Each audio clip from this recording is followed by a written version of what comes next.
Assalamualaikum warahmatullahi wabarakatuh. Selamat pagi anak-anakku kelas 8A dan kelas 8B MTS Al-Munawwar. Semoga kalian semua ada dalam keadaan sehat walafiat. Nah, senang sekali ya hari ini kita bisa berjumpa kembali dalam pembelajaran jarak jauh PTKN. Nah, adapun materi yang akan kita bahas pada pertemuan kali ini yaitu mengenai pengertian Pancasila, fungsi dan arti penting Pancasila. Nah, sekarang Ibu akan menampilkan materi berupa video. Silakan kalian simak baik-baik ya. Dan nanti bagi yang mengikuti pembelajaran hari ini, silakan untuk mengisi presensi kehadiran. Ya. Nah, tolong simak baik-baik. Nah, di sini ya. Nah, untuk presensi kehadiran,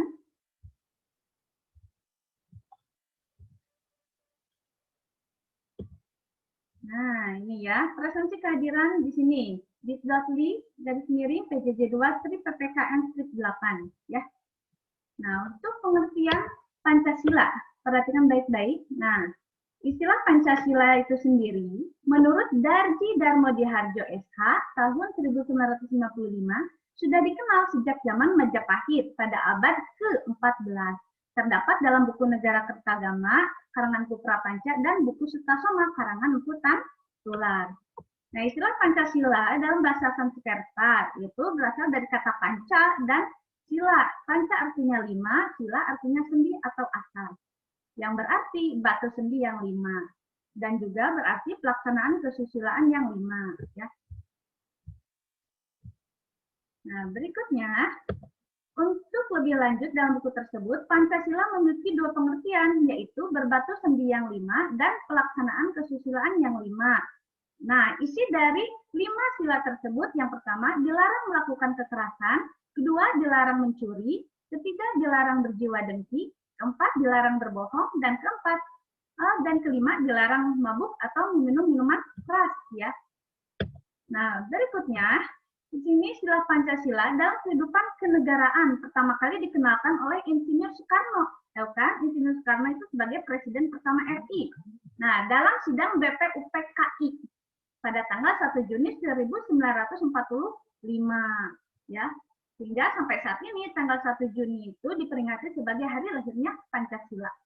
Menurut Insinyur Soekarno, Pancasila adalah isi jiwa bangsa Indonesia yang turun-temurun sekian abad lamanya terpendam bisu oleh kebudayaan Barat. Dengan demikian, Pancasila tidak saja falsafah negara, tetapi lebih luas lagi yaitu sebagai falsafah bangsa Indonesia.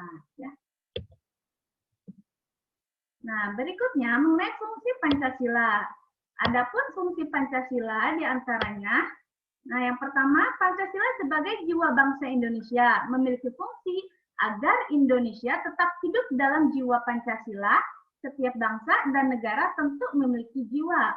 Berikutnya, Pancasila sebagai kepribadian bangsa Indonesia memiliki fungsi yaitu sebagai hal yang memberikan corak khas bangsa Indonesia dan menjadi pembeda yang membedakan bangsa kita dengan bangsa yang lain. Yang ketiga, Pancasila sebagai sumber dari segala sumber hukum, memiliki fungsi sebagai sumber hukum yang mengatur segala hukum yang berlaku di Indonesia, sehingga setiap hukum yang dibuat itu harus sesuai dengan Pancasila. Ya. Yang keempat, Pancasila sebagai perjanjian luhur, memiliki fungsi dan disepakati melalui Sidang Panitia Persiapan Kemerdekaan Indonesia tanggal 18 Agustus 1945. Ini sebagai perjanjian luhur ya. Nah, yang kelima, Pancasila sebagai cita-cita dan tujuan bangsa Indonesia. Nah, memiliki fungsi untuk menciptakan masyarakat yang adil dan makmur. Berikutnya, Pancasila sebagai satu-satunya asas dalam sebagai satu-satunya asas ya adalah sebagai konsekuensi ditetapkannya Pancasila oleh bangsa Indonesia sebagai dasar negara dan juga merupakan pewujudan melaksanakan Pancasila secara murni dan konsekuen. Nah, berikutnya yang ketujuh, Pancasila sebagai moral pembangunan. Nah, maksudnya bahwa Pancasila dijadikan kerangka acuan tolak ukur parameter arah dan tujuan dari pembangunan ya. Nah, berikutnya, coba perhatikan, di sini ada arti penting Pancasila. Ya. Bagi bangsa Indonesia, Pancasila dijadikan sebagai dasar negara dan juga sebagai pandangan hidup bangsa untuk mengatur penyelenggaraan negara. Di sini kemarin sudah dijelaskan sebelumnya ya, Pancasila sebagai dasar negara berarti Pancasila dijadikan dasar dalam penyelenggaraan negara ya.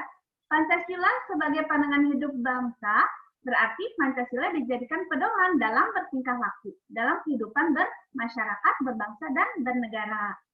Dan hal tersebut juga tercantum ya dalam pembukaan. Nah, pembukaan UUD 1945 khususnya alinea keempat menegaskan bahwa bangsa Indonesia memiliki dasar dan pedoman dalam berbangsa dan bernegara, yaitu Pancasila. Nah, Pancasila sebagai dasar negara mendasari pasal-pasal dalam UUD tahun 1945 dan menjadi cita-cita hukum yang dituangkan dalam peraturan perundang-undangan. Nah, sekian materi dari Bu, ataupun materi yang bisa Ibu sampaikan pada pertemuan kali ini.